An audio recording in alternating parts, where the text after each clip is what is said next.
Assalamualaikum warahmatullahi wabarakatuh. Para mahasiswa STI Darul Arkom Garut ya, dan mahasiswa lain dari perguruan tinggi lain, mata kuliah kita saat ini yaitu pendidikan nilai dan pengembangan kepribadian. Pertemuan kita sekarang ini adalah pertemuan ke-7 dan ke-8 ya. Saya ingin mengulas sedikit pertemuan yang ke-7 kemarin, ke-5 ke-6 ya, definisi dan struktur kepribadian. Sudah dijelaskan definisi kepribadian menurut Newcomb ya, yaitu sekumpulan sikap dan sifat yang khas seseorang dalam menghadapi lingkungannya. Lalu sudah dijelaskan juga struktur kepribadian menurut Harlock ya, Elizabeth B. Harlock dalam bukunya yang berjudul Personality Development, yaitu self concept dan traits ya, pandangan mengenai diri dan sifat. Nah, saya akan jelaskan yang kelewat kemarin, struktur kepribadian menurut Sigmund Freud ya. Ini pakar atau pencetus psikoanalisis ya. Itu yang pertama ya. Menurut dia, struktur kepribadian itu terdiri atas tiga komponen, yaitu id, ego, dan superego gitu. Id, ego, dan superego. Ya, baik, boleh dilihat itu di deskripsi yang kemarin. Apa itu id? Ya, tolong dibacakan. Ini saya tidak sendiri ya, Teh Ilma, silakan. Komponen kepribadian yang ada sejak lahir. Ya, id itu adalah komponen kepribadian yang ada sejak lahir. Aspek ini sepenuhnya sadar dan Ya, dari perilaku naluriah. ya, aspek ini sepenuhnya sadar dan termasuk dari perilaku naluriah. Ya, naluriah dan primitif katanya. Nah, jadi id ini adalah aspek naluri. Kalau manusia itu dalam dirinya kadang haus gitu ya, kadang lapar gitu, atau ada keinginan-keinginan, itu naluri manusia. Sejak dilahirkan, anak dilahirkan ke alam dunia itu dia lapar gitu. Nah, kemudian ada dorongan naluri itu tadi ya. Nah, di sini id itu memiliki dua proses, yaitu refleks ya. Ada refleks, lalu ada proses primer gitu. Ya, refleks itu ya kalau anak kecil itu misalnya lapar, ya dia nangis, itu sudah refleks gitu. Kalau anak itu gatal, dia nangis. Nah, itu anak kecil kan semacam itu. Itu id ya. Di situ ada keinginan-keinginan. Nah, kemudian yang kedua adalah ego ya. Ego itu apa, itu artinya ego? Nah, komponen kepribadian yang bertanggung jawab untuk menangani realitas, berkembang dari id dan memastikan bahwa dorongan id itu dapat dinyatakan dalam cara yang dapat diterima di dunia nyata. Nah, itu pengertian ego ya. Jadi kalau id itu misalnya manusia lapar, lalu id memberikan informasi harus makan. Manusia itu haus karena sudah 6 jam tidak minum, maka id mengarahkan pada minum gitu ya. Nah, itu semacam itu. Lalu ego perannya itu apa? Fungsinya itu mengarahkan manusia pada dunia nyata. Ya, id mengatakan lapar, harus makan. Nah, lalu ego mengarahkan kalau makan tuh makan nasi, ya, atau makan buah-buahan, makan roti dan lain-lain, ya. Nah, ini namanya ego gitu ya. Kalau yang id itu baru berupa naluri, ya, belum menjadi kenyataan, tapi kalau ego itu mengarahkan manusia pada dunia nyata gitu. Ya, kalau kesel marah, tapi marahnya itu dapat diterima atau tidak oleh masyarakat gitu. Nah, boleh atau tidak. Nah, maka unsur yang ketiga yaitu super ego gitu. Coba super ego itu apa? Iya, Menampung semua standar iya, komponen kepribadian yang menampung semua standar moral internalisasi moral, dan cita-cita yang diperoleh ya, dan cita-cita yang diperoleh dari orang tua dan masyarakat, dari orang tua dan masyarakat, dirasa benar dan salah. ya, yang dirasa benar dan salah, itu definisinya. Jadi super ego itu fungsinya untuk mengontrol, ya.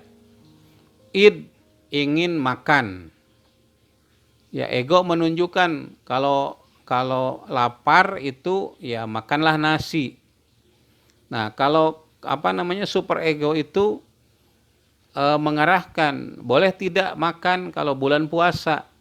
Nah, super ego itu menghambat karena nilai moral yang kita terima dari agama, bulan puasa itu kita harus berpuasa, tidak boleh makan di hadapan manusia atau di hadapan orang lain gitu. Nah, itu namanya super ego. Jadi super ego itu yang mengendalikan. Ya, jadi kalau misalnya kita mau pipis, nah maka id itu mengatakan dia kebelet pipis. Nah, kalau kebelet maka id memberi petunjuk dia harus pipis. Nah, maka ego itu mengarahkan pipisnya di mana? Di kamar mandi misalnya. Nah, lalu super ego itu mengarahkan lagi. Kalau mau pipis, ya, masuk ke kamar mandi kaki kiri dulu, ya, sambil berdoa dan seterusnya. Itu diarahkan oleh super ego. Jadi super ego itu mengendalikan, ya, mengarahkan pada etika moral tertentu, apa yang boleh dilakukan dan apa yang tidak boleh dilakukan. Itu fungsi dari super ego. Nah, itu sekilas saja ya, karena tema kita pada pertemuan ini yaitu terkait dengan kepribadian sehat atau healthy personality. Kepribadian sehat, ya. Boleh dilihat di deskripsi. Kepribadian sehat itu adalah kepribadian yang well adjustment. Kepribadian yang mampu beradaptasi dengan lingkungannya, well adjustment. Harmoni dari dalam, ya, dan tidak melanggar moral. Apa yang dia lakukan sesuai dengan tujuan hidupnya. Nah, inilah yang disebut dengan kepribadian sehat. Kalau orang berkepribadian sakit, ya, SOS katanya, dia sakit kalau orang senang, atau dia senang kalau orang sakit. Nah, itu tidak normal. Itu sakit kepribadian seperti itu. Merasa bahagia kalau orang tidak bahagia. Nah, Anda termasuk yang mana gitu. Nah, saya sekarang akan menjelaskan kepribadian sehat itu ada beberapa karakteristik, ya, menurut Harlock gitu ya. Ada 12 ya kalau tidak salah. Anda bisa lihat, nanti kalau saya keliru tolong diluruskan. Satu, orang yang berkepribadian sehat itu adalah orang yang menilai diri secara realistik, ya, menilai diri apa adanya, sesuai dengan kenyataannya, sesuai dengan realnya. Ya, Anda menilai, ya, diri Anda itu cantik atau jelek, ya realistik saja. Jangan merasa, kan akan ada orang ya merasa hebat, padahal biasa-biasa saja. Atau ada orang yang hebat tapi merasa biasa-biasa saja. Ini artinya dia tidak realistis dalam menilai diri. Orang yang sombong itu adalah orang yang tidak realistis dalam menilai diri. Merasa dia paling bagus postur tubuhnya, padahal biasa-biasa saja. Dia yang paling berpengaruh di dunia ini, padahal dia biasa-biasa saja, ya. Yang paling cerdas, padahal biasa-biasa saja, gitu. Maka orang yang realistis dalam menilai diri, ketika ada yang mencaci, misalnya, "Hei jelek," ya tentu dia akan menjawab, ya, ada apa perlunya sama si jelek ini, gitu, ya.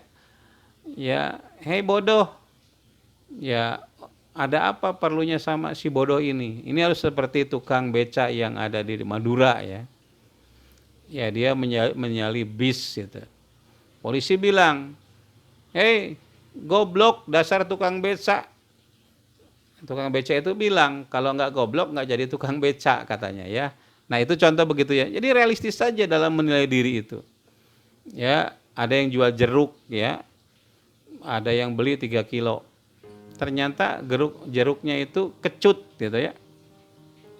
Lalu si ibu bilang yang beli itu, "Mang, kok jeruknya kecut semua?" "Ya bersyukurlah Bu, ibu itu beli jeruk 3 kilo, kecut 3 kilo.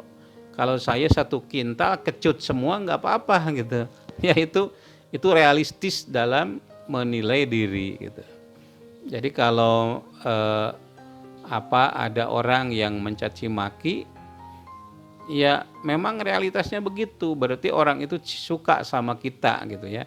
Nah, yang kedua, ya, menilai menilai sesuatu secara realistik, ya. Menilai sesuatu atau kondisi dalam hal ini itu secara realistik, gitu. Menilai sesuatu itu tidak boleh berlebih, tidak boleh kurang. Biasanya orang sombong itu kalau menilai orang lain itu dilihat dari sisi jeleknya, yang buruk-buruknya, yang kurang-kurangnya, tidak melihat yang baik-baik dari orang itu, gitu. Itu orang yang sombong, tidak realistis dalam menilai sesuatu. Nah, yang ketiga, menilai prestasi diri secara realistis, ya. Orang yang berkepribadian sehat itu melihat prestasi secara realistis. Ya, katakan saja misalnya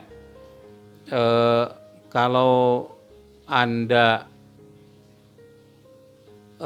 nilainya baik di rapot, ya, atau kalau mahasiswa KHS, ya, kartu hasil studi. Ya, kalau bagus ya bilang saja bagus, kalau jelek ya bilang saja jelek, gitu. Ya, kalau nilainya C ya bilang saja C, jangan dibilang A. Ya, kalau D ya bilang saja D, tidak B, gitu. Atau sebaliknya, kalau nilainya A ya sebut saja A, tidak B, gitu. Biasanya kan orang suka menyembunyikan. Ini kan berarti tidak realistis, gitu. Coba, ya, Teh Hilma kemarin S1, ya, IPK-nya berapa? Ya, 3,5. Ya, jangan dibilang 2,1, gitu, ya. Ya, kadang-kadang orang kan inginnya tawadu, tapi tawadu yang dibuat-buat. Ya, 3,5 ya 3,5, jangan dibilang 2,5, gitu. Ya, kadang orang inginnya dikatakan tawadu, padahal tidak seperti itu adanya. Jadi orang itu harus well adjustment, mampu menyesuaikan diri dengan lingkungannya. Harus inner harmoni dari dalam.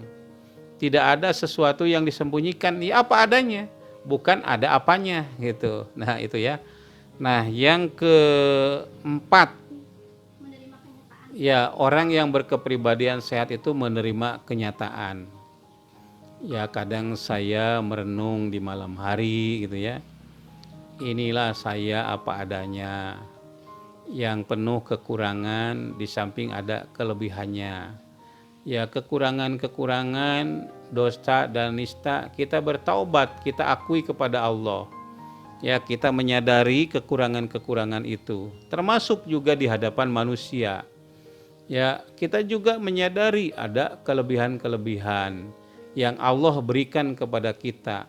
Nah, terimalah itu sebagai sebuah kenyataan. Jangan sampai menyesali hidup ya gara-gara punya orang tua sebagai petani kecil, sebagai pedagang kecil, dan merasa bangga dan hebat ya karena mempunyai orang tua pejabat negara, katakanlah ya. Laisal pata man qala hadza abi. Bukanlah seorang pemuda yang hakiki yang mengatakan inilah bapakku. Iya, bapak kamu pengusaha, bapak kamu pejabat, tapi kamu sendiri bukan pengusaha, bukan pejabat. Rumah juga masih nempel di orang tua, ya. Ongkos saja masih dikasih orang tua, begitu. Nah, itu tidak sesuai ya antara yang nyata dengan apa yang ada dalam pikiran dan perasaan. Walakinal fata, yang dikatakan pemuda itu anada, inilah aku gitu, bukan orang tuaku.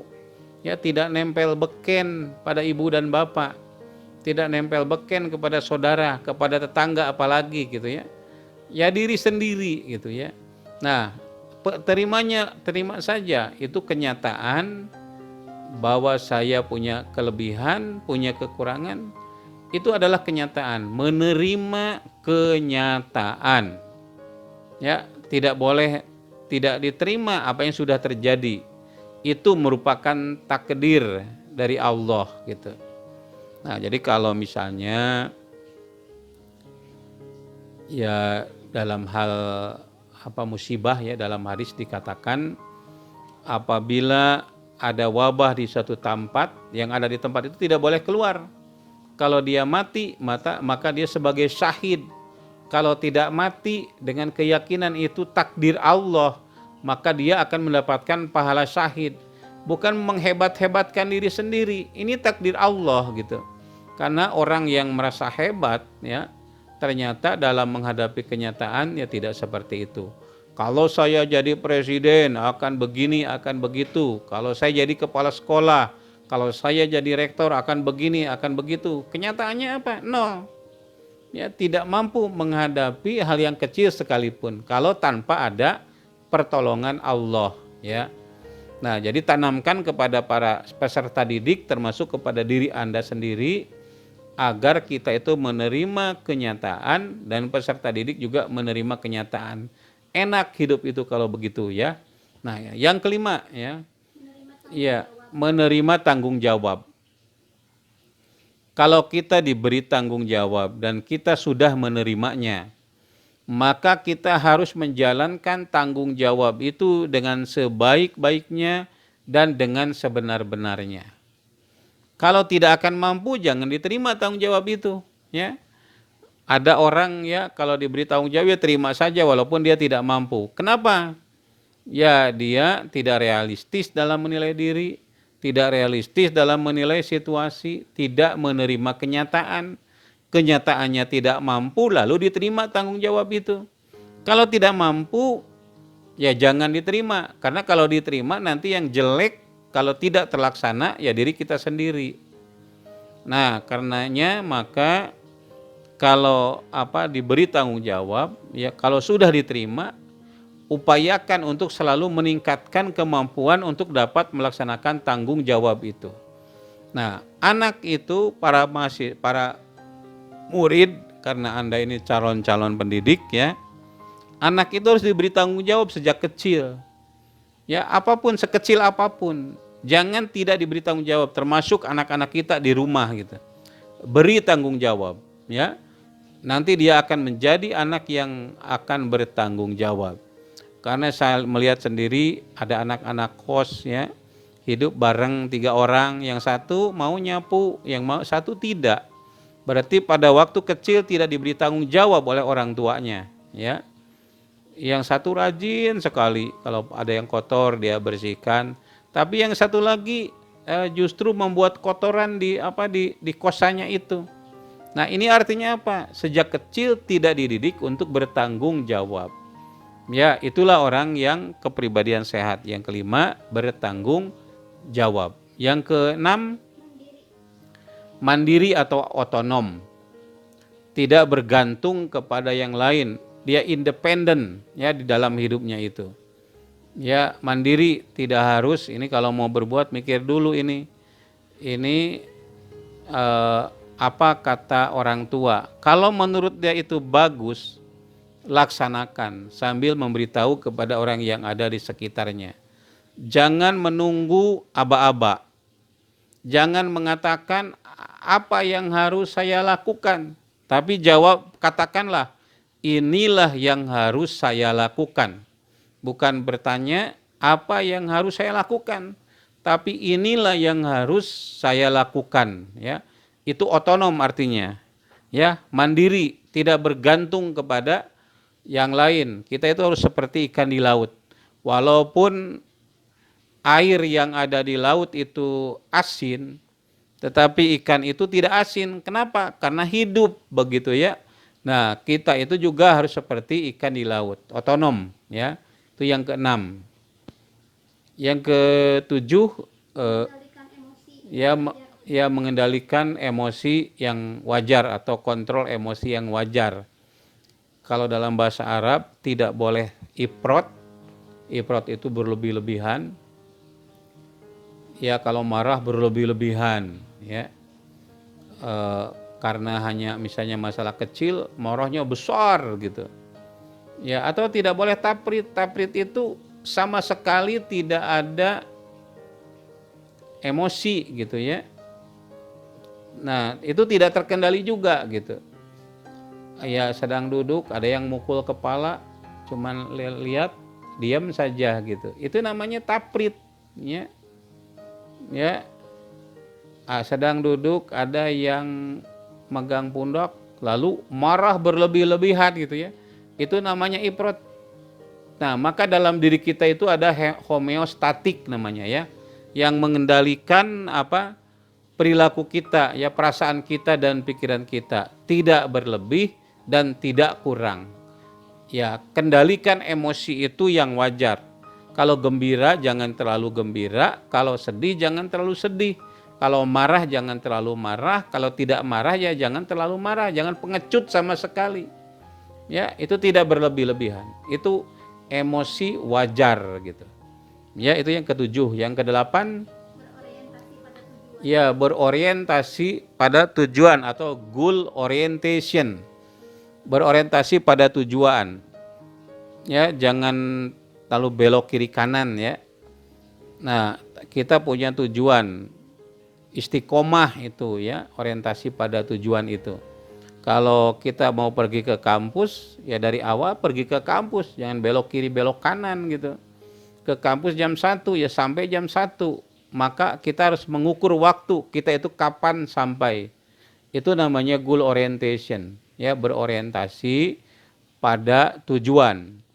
Tujuan dulu tercapai baru ya yang sekundernya, yang tertiernya, yang primer dulu gitu. Ya. Ya, itu berorientasi pada tujuan. Yang ke berapa berarti? Ke-9, ya, berorientasi keluar atau outer orientation.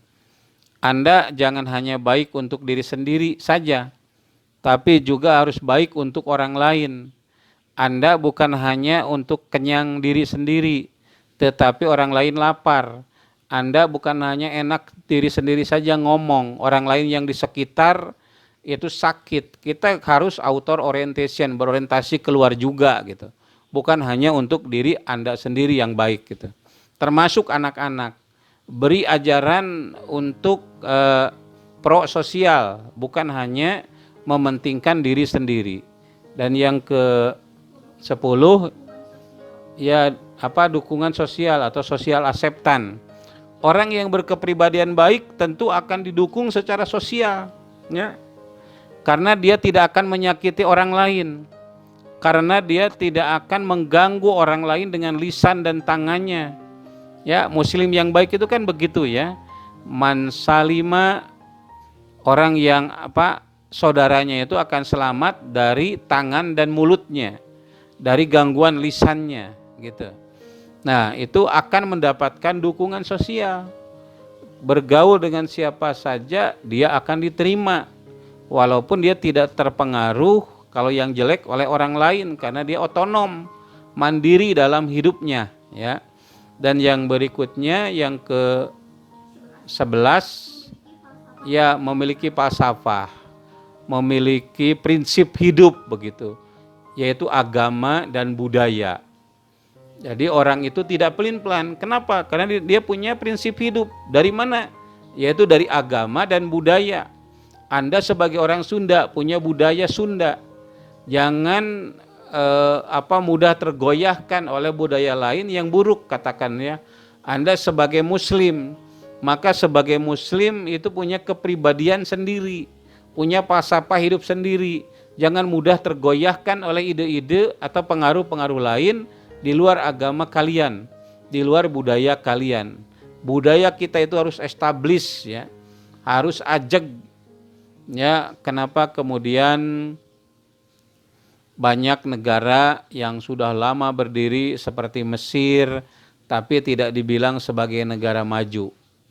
Karena budaya mereka berubah-ubah, tidak punya keajegan dalam budaya. Kalau budaya itu bertentangan dengan agama, ya tentu harus dihilangkan. Tapi jangan mengganti budaya itu dengan budaya lain yang tidak lebih baik ya. Kalau mau mengganti itu harus yang lebih baik. Al-muhafadhah bil qadimi sholih wal akhdu bil jadidil aslah.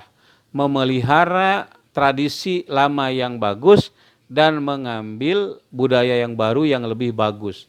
Nah, yang terakhir yang ke-12, orang yang memiliki kepribadian sehat itu dia memiliki happiness atau kebahagiaan. Ya, itu selalu bahagia hidupnya. Hampir tidak bisa dibedakan mana sedang bekerja, mana sedang santai. Ya, Anda sekarang sedang belajar nih. Tadi sedang main-main, sedang santai. Ya, hampir tidak bisa dibedakan karena sama-sama merasa bahagia. Sedang belajar bahagia, sedang bekerja bahagia, sedang nonton TV bahagia, semuanya bahagia. Bahagia itu kalau punya prestasi, kalau ya banyak hal lah yang membuat orang itu bahagia. Dan level-level kebahagiaan itu sangat bertingkat. Saudara sekalian, itu yang dapat saya sampaikan pada pertemuan kali ini. Lihat di deskripsi ya. Di situ ada uraian singkat, kemudian ada pertanyaan-pertanyaan atau tugas yang harus dikerjakan. Ya, ada tugas yang harus dikerjakan, dan sebagai tanda Anda hadir kuliah ini, menyampaikan komentar atau pertanyaan di kolom komentar di video ini. Terima kasih, selamat jumpa di pertemuan berikutnya. Walhamdulillahirabbil alamin. Wassalamualaikum warahmatullahi wabarakatuh.